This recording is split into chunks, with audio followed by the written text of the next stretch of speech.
ഇപ്പൊ മരണമാസിലെ ക്യാരക്ടർ ഞാൻ നേരത്തെ പറഞ്ഞ പോലെ എല്ലാ ക്യാരക്ടേഴ്സും ഭയങ്കര ഒരു ലൗഡാണ്, ഔട്ട് ബേസ്റ്റ് ആയിട്ടുള്ള ക്യാരക്ടറാണ്. എന്ന് വെച്ചാൽ നമ്മൾ നോർമലി ഇപ്പൊ മലയാള സിനിമയിൽ കണ്ടുവരുന്ന വളരെ സൈലന്റ് ആയിട്ടുള്ള ഒരു ഫീമെയിൽ ക്യാരക്ടേഴ്സിനെയാണ് നമ്മൾ കണ്ടുവരുന്നത്. പക്ഷെ പൂജ അത് ചെയ്യുമ്പോൾ എന്തോ ഒരു ഭയങ്കരമായിട്ടുള്ള ഒരു വൈബ്രൻസ് അതിലുണ്ടാവും. ഒരു ഭയങ്കര ലൗഡായിട്ട് സൗണ്ടിന്റെ ഒരു മോഡുലേഷൻ ആയിരിക്കാം, കുറച്ച് ഒച്ചത്തിൽ സംസാരിക്കുന്ന ആ ഒരു രീതിയിൽ. നേരത്തെ പറഞ്ഞ പോലെ ഈ കോമഡി ക്യാരക്ടേഴ്സ് ചെയ്യുന്ന പണ്ട് കൽപ്പന ചേച്ചി ചെയ്ത പോലെ ഒച്ചത്തിൽ സംസാരിക്കുന്ന ആ ഒരു രീതിയിൽ ഉണ്ടായിരുന്നു. പക്ഷെ ഇപ്പോ കോമഡി ക്യാരക്ടേഴ്സ് ഇപ്പോഴത്തെ മലയാള സിനിമയിൽ എനിക്ക് ഒരു ഒബ്സർവ് ചെയ്തിട്ട് തോന്നിയത് ഫീമെയിൽ ക്യാരക്ടേഴ്സ് അല്ലെങ്കിൽ അവരുടെ ഒരു റോള് കുറച്ചുകൂടെ കുറവാന്ന് തോന്നിയിട്ടുണ്ട്. പക്ഷെ പൂജ അവിടെ നല്ല രീതിയിൽ കോമഡി എല്ലാ സംഭവങ്ങളും ചെയ്യുന്നുണ്ട്. എനിക്ക് ടച്ച് വുഡ്, ഞാനതൊരു ബ്ലെസ്സിങ് ആയിട്ടാണ് കാണുന്നത്. എനിക്ക് അങ്ങനെ ചെയ്യാൻ പറ്റുന്നു. അപ്പോ ഇങ്ങനെ കിട്ടും. ഇപ്പൊ ചിലപ്പോ മിക്ക സിനിമയിലും എനിക്ക് ആകെ 2-3 ദിവസം ഉണ്ടാവുള്ളൂ. ഞാൻ പോവും, അഭിനയിക്കുന്നു, വരുന്നു. അപ്പൊ പലപ്പോഴും ഈ സിനിമ വരുമ്പോഴേ ഞാൻ ഇതിന്റെ ഇമ്പാക്ട് അറിയുള്ളൂ. ഇപ്പൊ മരണമാസമാണെങ്കിലും കുറെ പേര് വെച്ചിട്ടുണ്ട് എന്തിനാ അത് ചെയ്ത് ആവശ്യമുണ്ട്. പക്ഷെ എനിക്ക് ഭയങ്കര എക്സൈറ്റിംഗ് ആണ്. എനിക്ക് എന്താ വെച്ചാല് ഒരു യക്ഷി എന്റെ ലുക്കിൽ എന്നെ കാണാം. അതൊരു അത് എനിക്കൊരു മൂഡ്. പിന്നെ നിങ്ങളെ രണ്ടുപേരുടെ പേര് ഭയങ്കര അടിപൊളിയായിരുന്നു, രണ്ടുപേരും കോമഡി ചെയ്ത്. എനിക്ക് അതേപോലെ ഇപ്പൊ ജോമോനൊക്കെ ആയിട്ട് വർക്ക് ചെയ്യുമ്പോ എനിക്ക് ഭയങ്കര സന്തോഷമാണ്. എനിക്ക് ഇപ്പൊ ഭയങ്കര രസമാണ് ഈ കൊളാബറേറ്റ് ചെയ്ത് ജോമാനായിട്ടൊക്കെ വർക്ക് ചെയ്യാനും. അതേപോലെ ഇപ്പൊ ഷർഫു ആയിട്ട് ചെയ്തപ്പോഴും ഒക്കെ അതിന്റെ ഒരു സന്തോഷമുണ്ടല്ലോ, ആ ഒരുമിച്ച് ഒരു സാധനം ചെയ്യുന്നതിന്റെ. അത് എനിക്ക് ഭയങ്കര കൂടുതലാണ്. ആൾക്കാർക്ക് തോന്നണം ആദ്യം നമ്മളെ കൊണ്ട് വ്യത്യസ്തമായ പരിപാടി ഏൽപ്പിക്കാൻ പറ്റുന്നു. അത് തോന്നിക്കണേ എന്നുള്ളതാണ് ഞാൻ എപ്പോഴും ആഗ്രഹിക്കണം. ചില ആളുകൾ ഇപ്പൊ നമ്മള് തമാശയിലും പറയുമ്പോ നമ്മൾ വിചാരിക്കും ഇത് ഫോഴ്സ് ചെയ്തിട്ട് പറയുന്ന പോലെ. അവര് വിചാരിക്കും തമാശയായിരിക്കും, പക്ഷെ നമുക്കത് അങ്ങോട്ട് വർക്ക് ഔട്ട് ആവുന്നില്ല. എനിക്ക് തമാശ പറഞ്ഞു വെളുപ്പിക്കാൻ കുറച്ച് നല്ല പണിയുണ്ടോ? പണി എന്ന് പറഞ്ഞാൽ നമ്മൾ അതിനെ കുറിച്ച് ഇത് കോമഡി ആക്കാൻ വേണ്ടി കോമഡി ആക്കാൻ പറ്റൂല. ആ കഥാപാത്രങ്ങള് ഒരു സർക്കംസ്റ്റാൻസിൽ നമ്മൾ പെരുമാറുമ്പോഴാണ് അത് കോമഡി ആവുന്നതെന്ന് തോന്നും. അല്ലാതെ ഇത് ഇവിടെ ആൾക്കാർ ചിരിക്കണം എന്ന് വിചാരിച്ച് ചെയ്ത് കഴിഞ്ഞാൽ അത് വർക്കാവില്ലാന്ന് തോന്നും. എനിക്ക് അങ്ങനെയാണ് തോന്നിയിട്ടുള്ളത്. ഏറ്റവും ഇഷ്ടപ്പെട്ട നമ്മള് ഒരു കണ്ട് നമ്മൾ ഇഷ്ടപ്പെട്ടൊരു സിനിമാ നടിമാരൊക്കെ ഉണ്ടാവില്ലേ? അപ്പൊ എനിക്ക് ഏറ്റവും ഇഷ്ടപ്പെട്ട കൽപ്പന ചേച്ചിന്റെ കോമഡി സിനിമ ഭയങ്കര ഇഷ്ടമാണ്. അപ്പൊ അതുപോലെ പൂജക്ക് ഇഷ്ടപ്പെട്ട ആരെയാണ്? ഇപ്പം മലയാളത്തിലാണെങ്കിൽ ഇവരൊക്കെ ഇഷ്ടമാണ്. ഉർവശി ചേച്ചി നായികയായിട്ട് അഭിനയിച്ചിട്ടുണ്ട്. നായികയില് അത് ഈ പറഞ്ഞ വൈബ്രന്റ് ആയിട്ടുള്ള സാധനങ്ങളും അഭിനയിച്ചിട്ടുണ്ട്, ഇമോഷണൽ ആയിട്ടും അഭിനയിച്ചിട്ടുണ്ട്.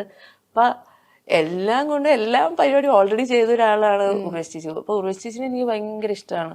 എനിക്ക് ഇപ്പത്തെ ആൾക്കാരിൽ എനിക്ക് ഏറ്റവും ഇഷ്ടം തോന്നിയിട്ടുള്ളത് ലിജോ. ലിജോന്റെ ഞാൻ പറഞ്ഞ സിനിമ നന്നായാലും മോശമായാലും ലിജോ നന്നായിരിക്കും. എനിക്ക് അത് ഇപ്പൊ എനിക്ക് മഹേഷിന്റെ പ്രതികാരം തൊട്ടിട്ട് എനിക്ക് ഇഷ്ടമാണ് ലിജോന്. പിന്നെ ഇടയ്ക്ക് ഈ കുട്ടി എവിടെ പോയി എന്നൊക്കെ ഞാൻ ഇടയ്ക്കൊക്കെ ചിന്തിക്കാറുണ്ടായിരുന്നു. പിന്നെ അത് വന്ന് ഇപ്പോഴും എല്ലാ സിനിമ കാണുമ്പോഴും ലിജോന്റെ പരിപാടി അടിപൊളിയാണ്. എനിക്ക് തോന്നിയിട്ടുണ്ട് ലിജോയ്ക്ക് ഫുൾ ലെങ്ത് ഒരു കോമഡി പരിപാടി കൊടുത്ത് അടിപൊളിയായിരിക്കും. മഹേഷിലൊക്കെ കുറെ പരിപാടികളൊക്കെ ഇല്ലേ, എന്ത് രസം. എനിക്ക് ഭയങ്കര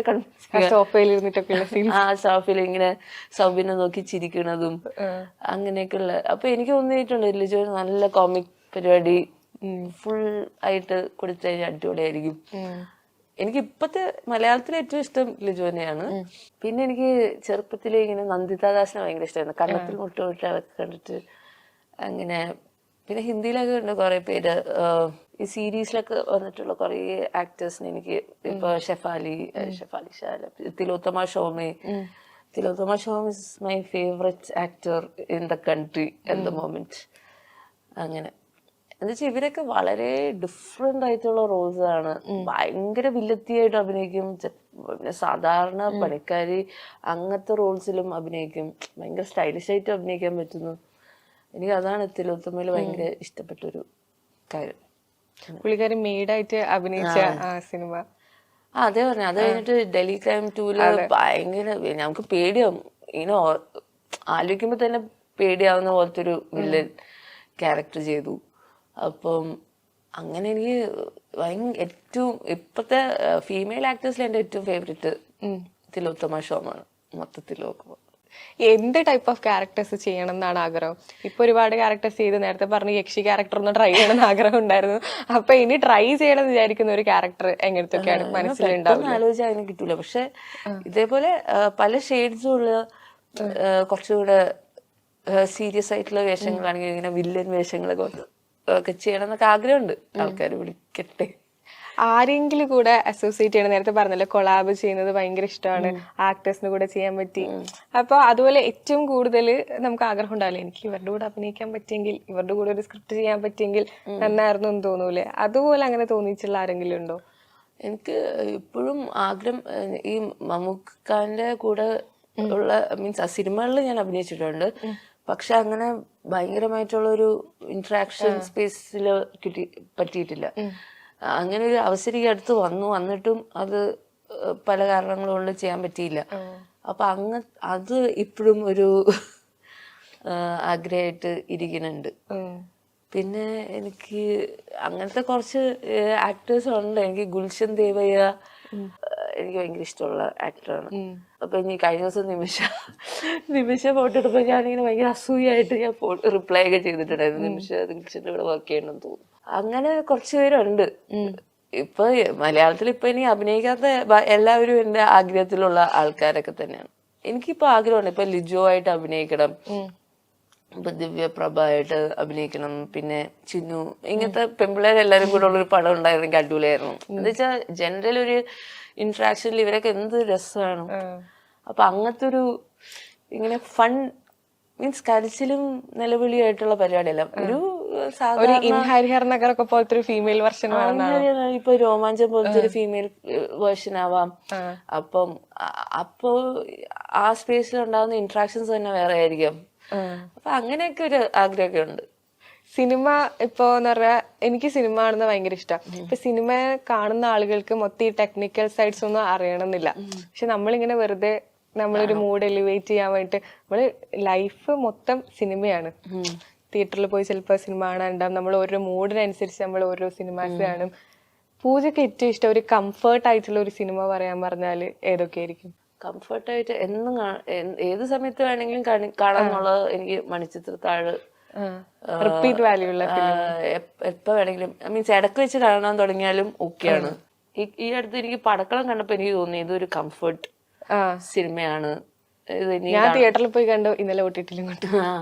അല്ല, ഞങ്ങള് പിന്നെ ഈ തിയേറ്റർ വിസിറ്റിനൊക്കെ പോകുമ്പോൾ എപ്പോഴും ഈ സെക്കൻഡ് ഹാഫ് ഒരു പോയിന്റിലായിരിക്കും നമ്മൾ ഇങ്ങനെ കേറുന്നത്. പക്ഷെ ഇങ്ങനെ അത് സ്ഥിരമായിട്ട് കണ്ടുകൊണ്ടിരിക്കുമ്പോ ഇത് കുറെ കണ്ടല്ലോ, ഇനി എന്തിനാ കാണുന്നത് അങ്ങനെ തോന്നിയിട്ടില്ല.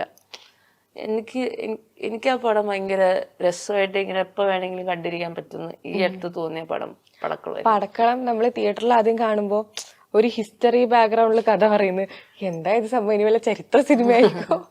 ഇവര് സുരാജ് ഷറഫുദ്ദീനൊക്കെ ഒരു കോമഡി സംഭവം ആണല്ലോ ഇവർ ഇന്റർവ്യൂവിനൊക്കെ വന്ന് പറഞ്ഞിരുന്നത്.